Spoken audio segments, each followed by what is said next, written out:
ആകാശവാണി.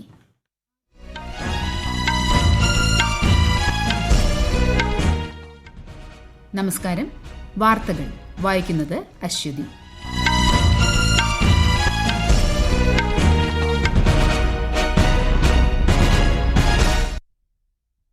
പ്രധാന വാർത്തകൾ.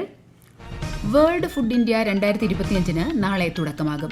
പ്രധാനമന്ത്രി നരേന്ദ്രമോദി ഉദ്ഘാടനം ചെയ്യും. മൊറോക്കോയിലെ ടാറ്റ അഡ്വാൻസ്ഡ് സിസ്റ്റംസ് ലിമിറ്റഡിന്റെ പ്രതിരോധ നിർമ്മാണ സംവിധാനം രാജ്യരക്ഷാമന്ത്രി രാജ്നാഥ് സിംഗും മൊറോക്കോ പ്രതിരോധ മന്ത്രിയും ചേർന്ന് ഉദ്ഘാടനം ചെയ്തു. ദീപാവലി ഛഠ് ഉത്സവങ്ങളോടനുബന്ധിച്ച് 12,000 പ്രത്യേക ട്രെയിനുകൾ സർവീസ് നടത്തുമെന്ന് റെയിൽവേ മന്ത്രി അശ്വിനി വൈഷ്ണവ്. കേരളത്തിലെ നെൽ കർഷകരുടെ പ്രശ്നം പരിഹരിക്കുന്നതിനായി കേന്ദ്ര സംഘം ഇന്ന് ആലപ്പുഴ സന്ദർശിക്കും.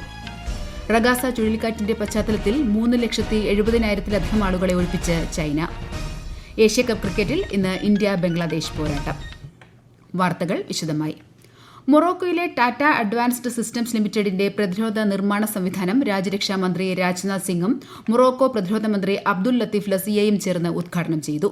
TASL നിർമ്മിക്കുന്ന വാഹനങ്ങൾ അടുത്ത മാസം റോയൽ മൊറോക്കൻ സേനയ്ക്ക് കൈമാറുമെന്ന് ശ്രീ രാജ്നാഥ് സിംഗ് പറഞ്ഞു. ആത്മനിർഭരത എന്നത് സ്വന്തം ആവശ്യങ്ങൾക്ക് വേണ്ടി മാത്രമല്ല, ലോകത്തിനു വേണ്ടിയും ഉയർന്ന ഗുണനിലവാരത്തിലും മികച്ച സാങ്കേതിക വിദ്യയിലും നിർമ്മിക്കുക എന്നതാണെന്നും ശ്രീ സിംഗ് അഭിപ്രായപ്പെട്ടു. ദീപാവലി ഛഠ് ഉത്സവങ്ങളോടനുബന്ധിച്ച് 12,000 പ്രത്യേക ട്രെയിനുകൾ സർവീസ് നടത്തുമെന്ന് റെയിൽവേ മന്ത്രി അശ്വിനി വൈഷ്ണവ്. അടുത്ത മാസം 1 മുതൽ നവംബർ 15 വരെ പ്രത്യേക ട്രെയിനുകൾ സർവീസ് നടത്തുമെന്ന് ശ്രീ വൈഷ്ണവ് പറഞ്ഞു. കഴിഞ്ഞ വർഷം 7,750 പ്രത്യേക ട്രെയിനുകൾ സർവീസ് നടത്തിയതായും കേന്ദ്രമന്ത്രി അറിയിച്ചു. ദാദാസാഹിബ് ഫാൽക്കെ പുരസ്കാരം രാഷ്ട്രപതി ദ്രൌപദി മുർമുവിൽ നിന്ന് ഏറ്റുവാങ്ങി മലയാളത്തിന്റെ അഭിമാന താരം മോഹൻലാൽ. ന്യൂഡൽഹിയിൽ നടന്ന 71ാമത് ദേശീയ ചലച്ചിത്ര അവാർഡ് വിതരണ ചടങ്ങിലാണ് പുരസ്കാരം സമ്മാനിച്ചത്. പുരസ്കാരം മലയാള സിനിമയ്ക്ക് സമർപ്പിക്കുന്നതായി മോഹൻലാൽ പറഞ്ഞു. രാഷ്ട്രപതി ദ്രൌപദി മുർമുവും കേന്ദ്രമന്ത്രി അശ്വിനി വൈഷ്ണവും മോഹൻലാലിനെ അഭിനന്ദിച്ചു. മികച്ച നടനുള്ള ദേശീയ പുരസ്കാരം ഷാരൂഖ് ഖാനും വിക്രാന്ത് മാസിയും, മികച്ച നടിക്കുള്ള പുരസ്കാരം റാണി മുഖർജിയും ചടങ്ങിൽ ഏറ്റുവാങ്ങി. മലയാള സിനിമയ്ക്ക് 5 പുരസ്കാരങ്ങളാണ് ലഭിച്ചത്. മികച്ച സഹനടനുള്ള പുരസ്കാരം വിജയരാഘവനും സഹനടിക്കുള്ള അവാർഡ് ഉർവശിയും, മികച്ച മലയാള ചലച്ചിത്രത്തിനുള്ള പുരസ്കാരം ഉള്ളൊഴുക്കിന്റെ സംവിധായകൻ ക്രിസ്റ്റോ ടോമിയും ഏറ്റുവാങ്ങി. മികച്ച എഡിറ്റിംഗിനുള്ള അവാർഡ് മിഥുൻ മുരളിക്കും നോൺ ഫീച്ചർ സിനിമ വിഭാഗത്തിൽ MK രാംദാസിനും പുരസ്കാരം സമ്മാനിച്ചു. വേൾഡ് ഫുഡ് ഇന്ത്യ 2025 നാളെ മുതൽ ഈ മാസം 28 വരെ ന്യൂഡൽഹിയിലെ ഭാരത് മണ്ഡപത്തിൽ നടക്കും. പ്രധാനമന്ത്രി നരേന്ദ്രമോദി ഉദ്ഘാടനം ചെയ്യും. 100-ലേറെ വിദേശ രാജ്യങ്ങളുടെ പ്രതിനിധികൾ പങ്കെടുക്കും. രാജ്യത്തിന്റെ ഭക്ഷ്യ സംസ്കാരം ലോകത്തിന് പരിചയപ്പെടുകയും മേഖലയിൽ കൂടുതൽ നിക്ഷേപം ആകർഷിക്കുകയുമാണ് പരിപാടിയുടെ ലക്ഷ്യമെന്ന് കേന്ദ്രമന്ത്രി ചിരാഗ് പാസ്വാൻ പറഞ്ഞു. ജനങ്ങൾ കഴിക്കുന്ന ഭക്ഷണം സുരക്ഷിതവും ആരോഗ്യകരവുമാണെന്ന് ഉറപ്പാക്കാൻ ബഹുമുഖ സമീപനം ആവശ്യമാണെന്ന് കേന്ദ്രമന്ത്രി JP നഡ്ഡ. ന്യൂഡൽഹിയിൽ നടന്ന ഗ്ലോബൽ ഫുഡ് റെഗുലേറ്റേഴ്സ് സമ്മിറ്റ് 2025 പങ്കെടുക്കുകയായിരുന്നു കേന്ദ്രമന്ത്രി. ഭക്ഷ്യസുരക്ഷാ മാനദണ്ഡങ്ങൾ ഉയർത്തുന്നതിലും ആഗോള പുരോഗതിക്ക് സംഭാവന നൽകുന്നതിലും ഇന്ത്യയുടെ ഭക്ഷ്യസുരക്ഷാ നിലവാര അതോറിറ്റിയുടെ പങ്കിനെ ശ്രീ നഡ്ഡ പ്രശംസിച്ചു. आजकल फूड हैबिट्स के दृष्टि से देखिए या फूड में जिस तरीके से लोगों ने नए नए किस्म के फूड हैबिट्स को डेवलप करने का मार्केट ड्रिवन फोर्सेस के द्वारा जो कोशिश होती है, उसमें रेगुलेट करना, इसके लिए the food safety standards authority of India को has to be up to the mark. പ്രധാനമന്ത്രി നരേന്ദ്രമോദി ആകാശവാണിയിലൂടെ ജനങ്ങളുമായി ആശയങ്ങൾ പങ്കുവയ്ക്കുന്ന പ്രതിമാസ റേഡിയോ പ്രഭാഷണ പരിപാടി മൻ കി ബാത്തിന്റെ 126ാം പതിപ്പ് ഈ മാസം 28-ന് രാവിലെ 11 മണിക്ക് ദൂരദർശന്റെയും ആകാശവാണിയുടെ മുഴുവൻ ശൃംഖലകളിലും പരിപാടി ലഭ്യമായിരിക്കും. മൻ കി ബാത്തിലേക്കുള്ള ആശയങ്ങളും അഭിപ്രായങ്ങളും 1800-11-7800 എന്ന toll free നമ്പറിലൂടെയും Narendra Modi app, MyGov open forum എന്നിവയിലൂടെയും ഈ മാസം 26 വരെ പങ്കുവയ്ക്കാം. പുതുതലമുറ GST പരിഷ്കാരങ്ങളിലൂടെ ആരോഗ്യ മേഖലയിൽ സർക്കാർ ഗണ്യമായ നികുതി ഇളവുകളാണ് വരുത്തിയിട്ടുള്ളത്. ആരോഗ്യ ലൈഫ് ഇൻഷുറൻസ് പ്രീമിയങ്ങളെ GSTയിൽ നിന്ന് ഒഴിവാക്കി. ക്യാൻസർ, ഗുരുതരമായ വിട്ടുമാറാത്ത രോഗങ്ങൾ എന്നിവയ്ക്കുള്ള 33 ജീവൻ രക്ഷാ മരുന്നുകളുടെ നികുതിയും ഒഴിവാക്കിയിട്ടുണ്ട്. മെഡിക്കൽ ഉപകരണങ്ങളുടെ നികുതി 12% നിന്ന് 5% കുറച്ചു. കേരളത്തിലെ നെൽ കർഷകരുടെ പ്രശ്നം പരിഹരിക്കുന്നതിനായി കേന്ദ്ര കൃഷി മന്ത്രാലയം നിയോഗിച്ച വിദഗ്ധ സംഘം ആലപ്പുഴയിലെ ചേർത്തല, അന്തകാർനഴി, കുട്ടനാട്, അപ്പർ കുട്ടനാട് മേഖലകൾ ഇന്ന് സന്ദർശിക്കും. കേന്ദ്ര കൃഷിമന്ത്രി ശിവരാജ് സിംഗ് ചൌഹാൻ കുട്ടനാട് സന്ദർശിക്കുന്നതിന് മുന്നോടിയായിട്ടാണ് 7-അംഗ വിദഗ്ധ സംഘം എത്തുന്നത്. ഈ വാർത്തകൾ ആകാശവാണിയിൽ നിന്നും. ആകാശവാണി വാർത്തകളും വാർത്താധിഷ്ഠിത പരിപാടികളും All India Radio News Thiruvananthapuram YouTube ചാനലിലും All India Radio News Thiruvananthapuram Facebook പേജിലും AR_News_തിരുവനന്തപുരം ഇൻസ്റ്റഗ്രാം അക്കൌണ്ടിലും AR_News_TVM X ഹാൻഡിലും ലഭ്യമാണ്. സ്വച്ഛതാ ഹി സേവ പ്രസ്ഥാനത്തിൽ അണിചേരാൻ രാജ്യത്തെ പൌരന്മാരോട് അഭ്യർത്ഥിച്ച് പ്രധാനമന്ത്രി നരേന്ദ്രമോദി. രാജ്യത്തെ ദശലക്ഷക്കണക്കിന് ജനങ്ങളെ ശുചീകരണ പ്രവർത്തനങ്ങളുടെ ഭാഗമാക്കുകയാണ് 15 ദിവസം നീളുന്ന പ്രചാരണത്തിലൂടെ ലക്ഷ്യമിടുന്നത്. ഈ മാസം 17 ആരംഭിച്ച സ്വച്ഛതാ ഹി സേവ ക്യാമ്പയിന്റെ 9ാം പതിപ്പ് ഒക്ടോബർ 2 ഗാന്ധി ജയന്തി ദിനത്തിലാണ് അവസാനിക്കുക. പൊതുസേവനവും സദ്ഭരണവും മുഖമുദ്രയാക്കി കേന്ദ്ര സർക്കാർ കഴിഞ്ഞ 11 വർഷത്തിനിടെ സെമി കണ്ടക്ടർ മിഷനിലൂടെ രാജ്യത്തിന്റെ ഭാവി രൂപപ്പെടുത്തുന്നതിനായി നടത്തിയ പ്രവർത്തനങ്ങളെക്കുറിച്ചാണ് ആകാശവാണിയുടെ പ്രത്യേക പരമ്പരയായ സേവാ പർവിൽ ഇന്ന്. ആധുനിക ഇലക്ട്രോണിക്സ് ഉപകരണങ്ങളുടെ തലച്ചോറുകളായി പ്രവർത്തിക്കാൻ കഴിയുന്നവയാണ് semi കണ്ടക്ടറുകൾ. 2021 India semi conductor mission ആരംഭിച്ചത്. സെമി കണ്ടക്ടർ ചിപ്പുകളെ ഡിജിറ്റൽ ഡയമണ്ട് എന്നാണ് പ്രധാനമന്ത്രി നരേന്ദ്രമോദി വിശേഷിപ്പിച്ചത്. दुनियाभर में सेमीकंडक्टर से जुड़े एक्सपर्ट्स हैं. 40-50 से ज्यादा देशों का यहाँ रिप्रेजेंटेशन है और भारत की इनोवेशन और यूथ पावर भी यहाँ नजर आ रही है. और ये जो कॉम्बिनेशन बना है उसका एक ही मैसेज है.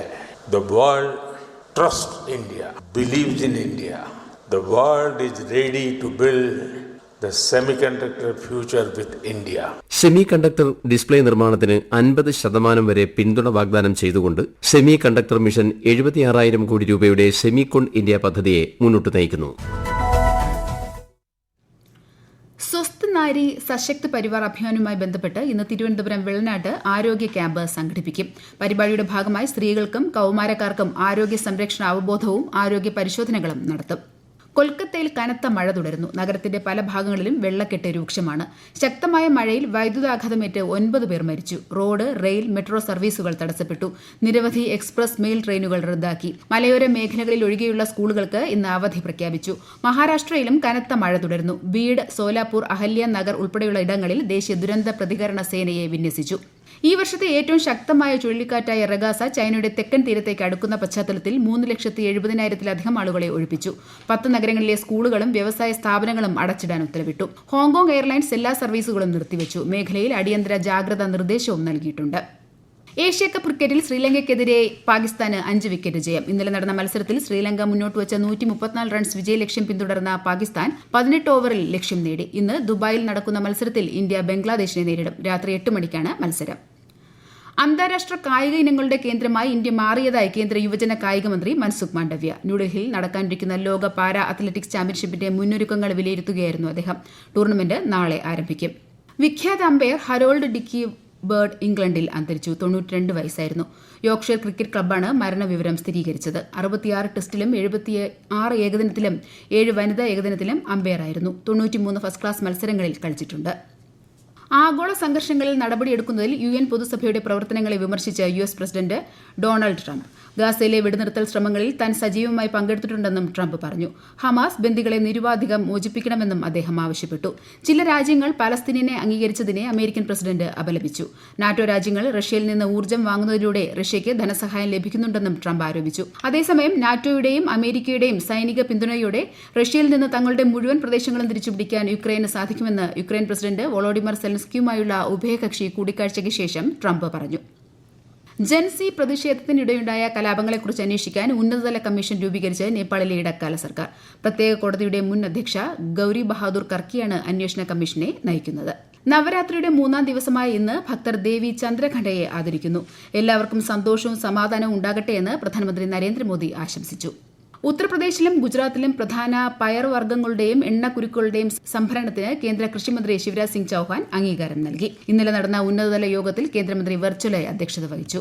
പ്രധാന വാർത്തകൾ വീണ്ടും. വേൾഡ് ഫുഡ് ഇന്ത്യ 2025 നാളെ തുടക്കമാകും. പ്രധാനമന്ത്രി നരേന്ദ്രമോദി ഉദ്ഘാടനം ചെയ്യും. മൊറോക്കോയിലെ ടാറ്റ അഡ്വാൻസ്ഡ് സിസ്റ്റംസ് ലിമിറ്റഡിന്റെ പ്രതിരോധ നിർമ്മാണ സംവിധാനം രാജ്യരക്ഷാമന്ത്രി രാജ്നാഥ് സിംഗും മൊറോക്കോ പ്രതിരോധ മന്ത്രിയും ചേർന്ന് ഉദ്ഘാടനം ചെയ്തു. ദീപാവലി ഛഠ് ഉത്സവങ്ങളോടനുബന്ധിച്ച് 12,000 പ്രത്യേക ട്രെയിനുകൾ സർവീസ് നടത്തുമെന്ന് റെയിൽവേ മന്ത്രി അശ്വിനി വൈഷ്ണവ്. കേരളത്തിലെ നെൽ കർഷകരുടെ പ്രശ്നം പരിഹരിക്കുന്നതിനായി കേന്ദ്ര സംഘം ഇന്ന് ആലപ്പുഴ സന്ദർശിക്കും. റഗാസ ചുഴലിക്കാറ്റിന്റെ പശ്ചാത്തലത്തിൽ 3,70,000-ലധികം ആളുകളെ ഒഴിപ്പിച്ച് ചൈന. ഏഷ്യാകപ്പ് ക്രിക്കറ്റിൽ ഇന്ന് ഇന്ത്യ ബംഗ്ലാദേശ് പോരാട്ടം. വാർത്തകൾ കഴിഞ്ഞു. അടുത്ത വാർത്താ പ്രക്ഷേപണം ഉച്ചയ്ക്ക് 12:30.